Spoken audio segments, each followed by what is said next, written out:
So a little tip when it comes to using the t-shank blade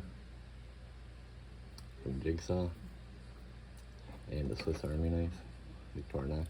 A lot of the 91s have this package hook on them. It's used to hold the rope from a package, carry it. They don't wrap too many anymore. Anyways, one neat thing you can do is you can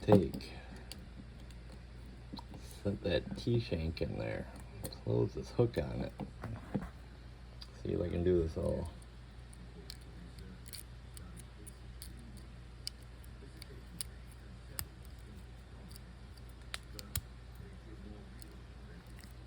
So essentially you're going like that. And what you get, now you can saw, and that hook holds the t-shank in there. So there you go, Swiss Army guys. I'm a Leatherman.